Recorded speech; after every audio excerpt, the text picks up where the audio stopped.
안녕하세요. 파산관님 홍익표 변호사입니다.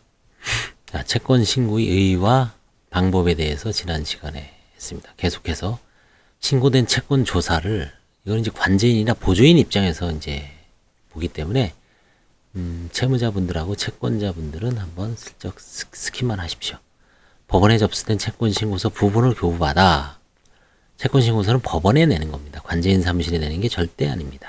채권 신고서 부분을 교부받아 파산 신청 기록과 대조하고 채권 원인 서류 등이 제출되지 않는 등 미흡한 점이 있는 경우 채권 신고인에게 연락하여 보정을 촉구합니다. 금융자료를 낸다든지 차용증을 낸다든지.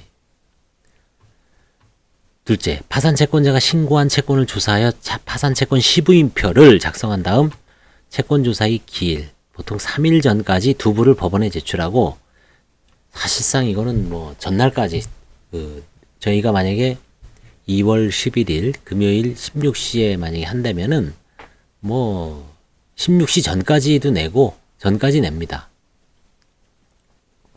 끊임없이 수정이 되기 때문에 전날 뭐 전전날 아주 초를 칩니다. 촌각을 다투죠. 시분초를 다툴 정도로. 채권조사에 보통 3일 전까지 두부를 법원에 제출하고 채권자 집회에서는 채권 시부인표를 채권자 수만큼 준비하여 출석한 채권자에게 배포합니다만, 통상 채권자가 거의 출석을 안 하기 때문에 배포는 안 하고 대부분 뭐 그냥 관제인이 한 분만 복사해 가죠. 다만 실제 출석하는 채권자가 많지 않기 때문에 세부 정도를 준비하여 채권조사 기일에 임합니다. 좀 여유 있게 가져가면 좋죠. 왜? 채권자가 혹시 좀 보여달라고 할 수도 있으니까요. 3. 통상 신고된 채권에 대해 이의하는 경우에는 대체로 채권 원인 서류를 제출하지 않은 경우, 은행 등이 금융기관에서 자체 전산 자료만을 원인 서류를 제출하는 경우가 있습니다. 이거 원인 서류가 아닙니다. 채권 양도 통지서라든가 대출 원장 같은 거 다 제출해야 됩니다. 물품 대금 등 단기 소멸시효가 완성된 채권, 물품 대금이 3년인가요? 2년인가? 채무자가 사업체를 운영하는 경우 발생할 수 있죠. 어음 채권을 신고했으나 어음 원본을 제출하지 않은 경우, 실무상 채권조사에 있어서 문제되는 경우는 다음과 같습니다. 첫째, 어음 채권. 신고인이 어음 사본만을 첨부하는 경우가 많으므로 어음 원본을 제출받아 확인한 후 인부해야 합니다. 제시된 원본에는 파산관제인이 확인을 날인해야 됩니다. 어음은 원본. 근데 요즘 어음 채권은 거의 이제 못 봤습니다. 요즘 어음 사라졌죠. 어음 사라졌습니다. 별채권 어떨까요? 별채권자가 채권 신고를 한 경우, 그러니까 별채권자가 예를 들어 내가 피담보 채권이 1억 2천, 1억이고 이자까지 1억 2천이지만 지금 1억 5천까지 이자가 불어나는 경우 1억 2천까지 빼내 못 받죠. 3천은 일반 채권을 신고해야 됩니다. 별채권자가 채권 신고를 한 경우 우선 피담보 채무액 전체에 관하여 조사하고 다음으로 별채권의 목적물을 적절히 평가한 후 그로부터 피담보 채액을 차감하는 방식으로 예정 부족액의 유무를 조사하여 피담보 채권의 존부 및 액에 관하여 인부하고, 이를 전제로 예정 부족에 관하여도 인부를 하고 있습니다.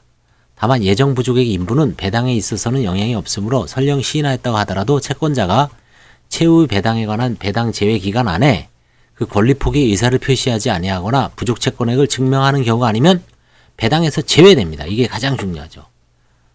그래서 근저당권자는 채무 배당 제외 기간 전까지 내가 근저당권자에서 1억 2천만 원만 받아서 그 중에서 이제 1억 2천만 원만 받았고 나머지 3천만 원은 못 받았다는 거를 입증을 해야지 배당을 합니다.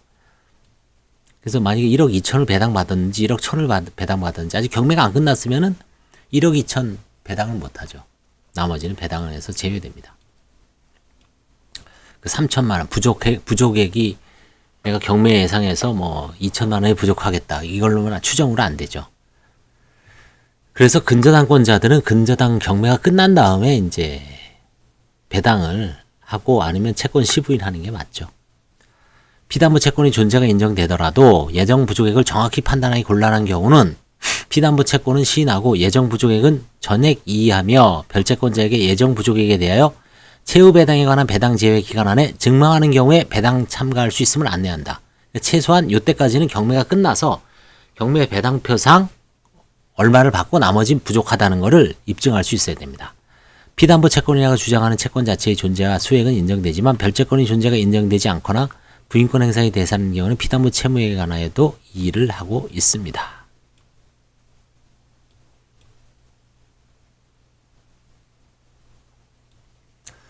자, 그 다음에 후순위 채권 어떻냐? 446조.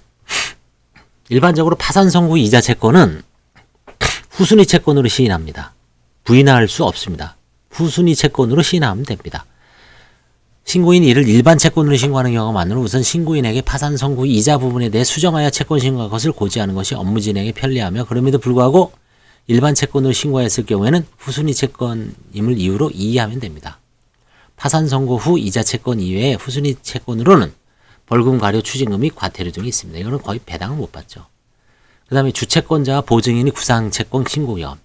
보증인이 파산 선고 후 대의 변제하여 구상권을 취득했음을 이유로 채권 신고를 하였을 경우 특히 신보나 기보, 서울보증보험이 대부분 이에 해당합니다. 본래의 주채권자가 이미 신고를 하였는지 여부를 자세히 살펴보고 주채권자가 이미 신고를 한 경우에는 보증인이 채권 신고에 대해 이의하고 만약 주채권자가 신고를 하지 않은 경우에는 실무상 주채권자의 신고가 없었음을 조건으로 시인합니다. 다만 보증인이 파산 선고 전에 이미 채무 일부를 변제하여 구상권을 취득한 후 채권 신고를 한 경우에는 채권액의 기준시가 파산 선고 시임으로 이를 시인하고 있습니다. 무상보증의 경우 채무자가 지급정지 또는 파산 신청이 있은 후 또는 6개월 이내에 경제적 이익을 받지 않고 무상 부정 행위는 부인권 행사의 대상이 되므로 보증인이 채권 신고에 대하여 이의를 하고 있습니다. 이런 경우는 거의 생기지 않는 것 같아요. 그렇죠? 그래서 이런 식으로 각 채권별로 하는 방법이 있기 때문에 차분하게 하시면 됩니다. 감사합니다.